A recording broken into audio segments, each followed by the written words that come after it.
Okay, so the topic is evolution of the discipline and it's present status. तो basically इसमें खुद ही एक दो सब टॉपिक है, दैट इज़ एवोल्यूशन कैसे हुआ, तो कुछ फेजेस हम पढ़ लेंगे एंड साथ में प्रेजेंटली अभी क्या स्टेटस है वो पढ़ेंगे। तो फेजेस ऑफ एवोल्यूशन देखते हैं पब्लिक एडमिनिस्ट्रेशन का एज अ डिसिप्लिन। ठीक है, सबसे पहले प्री विल्सन एरा होता है या फेज कहते हैं जिसको हम बिफोर 1887, जहाँ पे एडमिनिस्ट्रेशन को एज अ पार्ट समझा जाता है पॉलिटिकल साइंस का।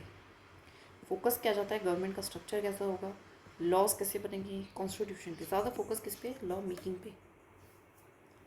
क्लासिकल फेज आता है 1887 से 1926 तक, जिसको इनिशिएट वुडरो विल्सन करते हैं by introducing the dichotomy and Luther Gulick, बाकी जो भी क्लासिकल थिंकर है अदर अदर। इनका मेन फोकस होता है कि पॉलिटिकल एडमिनिस्ट्रेशन को सबसे पहले अलग करो, फिर एडमिनिस्ट्रेशन को पढ़ो और पढ़ने पे उस पर प्रिंसिपल्स वगैरह एफिशिएंसी वगैरह पे ध्यान दो। Bureaucratic and administrative management phase आता है, इसको इन्फ्लुएंस करते हैं like Max Weber, Fayol, Taylor जैसे दैट इज थिंकर्स। उनका मेन फोकस होता है कि प्रिंसिपल्स आया जाए, ब्यूरोक्रेसी का स्ट्रक्चर कैसा होगा, इन चीज़ों पे। उसके बाद बिहेवियरल फेज आता है जिसका मेन एम्फेसिस होता है कि मोटिवेशन, लीडरशिप, डिसीजन मेकिंग कैसे होनी चाहिए। एंड इससे कहीं ना कहीं इंट्रोडक्शन कर देते हैं साइंटिफिक रिसर्च मेथड्स का। दैट मीन्स कि साइंटिफिक तरीके से रिसर्च करो और मेथड्स लेके आओ कि किस तरीके से करना है। डेवलपमेंट एडमिनिस्ट्रेशन का फेज आता है जहाँ पे हम फोकस करते हैं डेवलपमेंट एंड पॉवर्टी एलिवेशन पे। दैट मीन्स कि किस तरीके से हम एडमिनिस्ट्रेशन का यूज़ कर सकते हैं for the development of the nation. Relevant for developing countries के लिए काफ़ी रेलेवेंट होता है। एंड देन मॉडर्न फेज में अगर आप देखोगे तो एनपी जैसे कॉन्सेप्ट, कंपैरेटिव पबैड, एनपीएम, गवर्नेंस, ये सारे कॉन्सेप्ट आज के टाइम पे मतलब मॉडर्न फेज में हमें ये देखने को मिलते हैं। ट्रेडिशनल अप्रोचेस की बात करूँ, अब क्या क्या हमारी कौन कौन सी ट्रेडिशनल अप्रोचेस थी, तो जिसकी क्लासिकल अप्रोच है जो कि बात करती है मेन एफिशिएंसी पे एंड रूल्स पे। साइंटिफिक मैनेजमेंट है जो बात करती है कि प्रोडक्टिविटी कैसे बढ़े, स्पेशलाइजेशन कैसे आए। एडमिनिस्ट्रेटिव मैनेजमेंट है जो कि बात करती है कि किस तरीके से प्रिंसिपल्स क्या क्या होने चाहिए, जैसे कि फ्योल एंड गुल्लिक लिख के आया है। एंड ब्यूरोक्रेटिक मॉडल है जो कि वेबर ने दिया। तो ये सारी हमारी क्या है, ट्रेडिशनल अप्रोचेस है। नाउ मॉडर्न डेवलपमेंट क्या हुई है, जैसे कि बिहेवियरल अप्रोच हुई। डेवलपमेंट एडमिनिस्ट्रेशन जो कि वही है कि एडमिनिस्ट्रेशन से डेवलपमेंट को करना। New public administration, NPM, comparative public administration, ये सारी नई मॉडर्न डेवलपमेंट्स हैं। इन सबको हम एक एक करके अलग से पढ़ ही लेंगे, दैट इज़ वाई यहाँ पे बहुत डिटेल में नहीं बताया गया। जस्ट यू शुड नो कि ट्रेडिशनल अप्रोचेस क्या हैं, that is classical approach, scientific management, administrative management, bureaucratic model. And modern developments क्या हुई हैं, that is behavioural approaches, behaviour पे है ना, ह्यूमन पे, इंडिविजुअल पे ध्यान दो। डेवलपमेंट एडमिनिस्ट्रेशन, डेवलपमेंट के लिए एडमिनिस्ट्रेशन एक पॉपुलर टूल है। Public, new public administration, that means कि हमें वैल्यूज़ वगैरह पे, वैल्यूज़ को इनकलकेट करना चाहिए हमारे एडमिनिस्ट्रेशन में। एनपीएम जो कि कहता है कि मार्केट की तरह बिहेव करना चाहिए, प्राइवेट सेक्टर की तरह बिहेव करना चाहिए एडमिनिस्ट्रेशन को। कंपैरेटिव पब्लिक एडमिनिस्ट्रेशन जो कि कहता है कि दूसरे देशों के एडमिनिस्ट्रेशन को कंपेयर करो and through this we can learn something. तो अगर हम बात करें इसके प्रेजेंट स्टेटस की, तो इसका प्रेजेंट स्टेटस क्या है। सबसे पहला, डिस्टिंक्ट एकेडमिक डिसिप्लिन। अब ये आज के टाइम पे जो है दैट इज़ एक अलग एकेडमिक डिसिप्लिन बन चुका है। मास्टर्स, पीएचडी वगैरह सब कुछ होती है इसके अंदर। फोकस है गवर्नेंस पे। गवर्नेंस हमने पढ़ा था अभी, गुड गवर्नेंस वगैरह। इम्प्लीमेंटेशन पे कि किस तरीके से हमें इम्प्लीमेंट कर रहे हैं। And policy making and evolution, कि पॉलिसी बना ली ठीक है लेकिन उसको एवोल्यूट भी करना है। पहले किस चीज़ पे था कि सिर्फ और सिर्फ कॉन्स्टिट्यूशन पे, लॉस फ्रेमिंग पे, दैट इज उनकी इम्प्लीमेंटेशन की कोई बात ही नहीं करता था, जो कि सबसे इंपॉर्टेंट काम है। एम्फेसिस है ट्रांसपेरेंसी पे, अकाउंटेबिलिटी पे, सिटीजन सेंट्रिक एडमिनिस्ट्रेशन पे, रिस्पॉन्सिवनेस पे, टेक्नोलॉजी पे। राइट, टेक्नोलॉजी के चलते ही हम आज के टाइम पे ई फिलिंग ऑफ टैक्सेस जैसे सीपी ग्राम जैसे कॉन्सेप्ट्स भी लेके आए हैं। कंबाइन करता है ट्रेडिशनल प्रिंसिपल्स को विद मॉडर्न टेक्निक के साथ। आज के टाइम पे हम ट्रेडिशनल प्रिंसिपल्स जैसे हायरार्की, एफिशिएंसी, है ना, इन चीज़ों को भी हम यूज़ कर रहे हैं और वहीं पे हम मॉडर्न टेक्निक्स को भी यूज़ कर रहे हैं, है ना, जैसे कि digital governance, efficiency by digital governance. तो हम आज के टाइम पे दोनों को ही कंबाइन करके चल रहे हैं। तो वैल्यूज़ को भी ले रहे हैं, ठीक है, अलग डिसिप्लिन भी बना दिया, तो सब कुछ we are inculcating. Now future trends क्या हो सकते हैं पब्लिक एडमिनिस्ट्रेशन की। फ्यूचर क्या है, किस तरीके से एडमिनिस्ट्रेशन होगा आने वाले टाइम पे।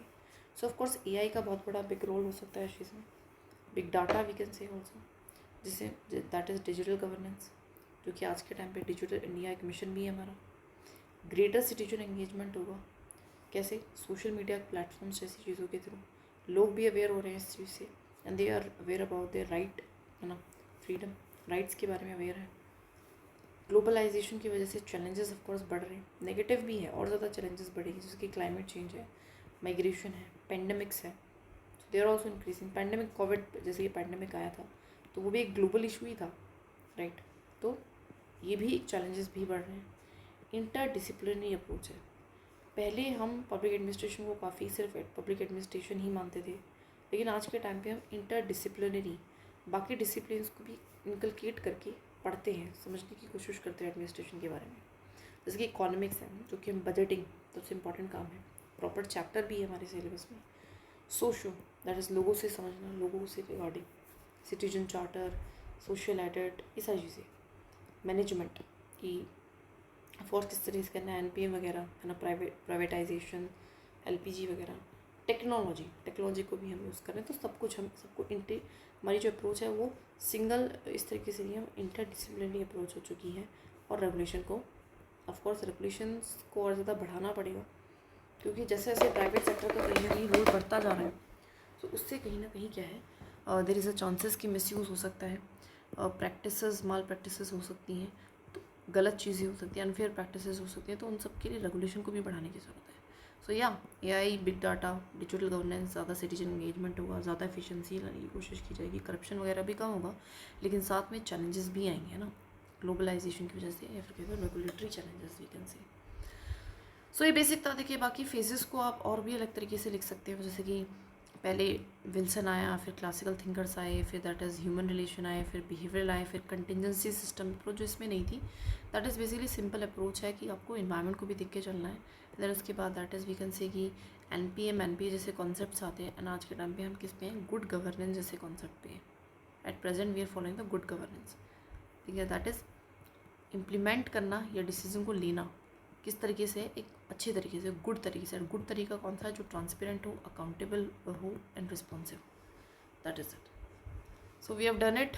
बाकी कोई भी क्वेश्चन आएगा हम इससे आराम से अटैम्प्ट कर लेंगे, कोई दिक्कत नहीं है। ज़्यादा कंटेंट के पीछे भी नहीं भागना है, अगर सिर्फ कंटेंट के पीछे भागेंगे सो सिर्फ पेजेस ही भरे रह जाएंगे। अगर हम पर टॉपिक भी दो पेजेस पढ़ते हैं ना, तो एवरेज लगाया है, तो इट विल टेक, तो वो हमें तब भी हमारे पास 300 पेजेस हो जाएंगे आराम से, 300 to 350।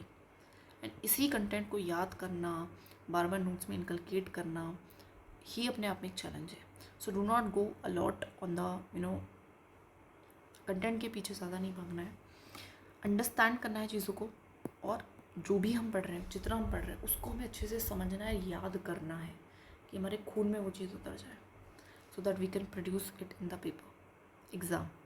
अभी के लिए तो खैर सबसे पहले हम पहली बार जब हम इस पूरे सिलेबस को कंप्लीट करेंगे topic by topic sequence manner में, तो एटलीस्ट हमें इस टाइम पे फोकस करना चाहिए more on understanding and limited content. And जब वो कंटेंट हो जाएगा तो उसके बाद we can, and specifically answer writing का थोड़ा बहुत प्रैक्टिस कर लेना, सो दैट हमें एक स्ट्रक्चर डेवलप करना, फॉर्मल सेंटेंसेस, छोटे छोटे sentences banana, examples put on करना, थिंकर्स के नेम थोड़े बहुत रिवाइज हो जाएंगे, लिखने से थोड़ा बहुत रिविजन भी होगा, सो ये सारी चीज़ें भी आएंगी।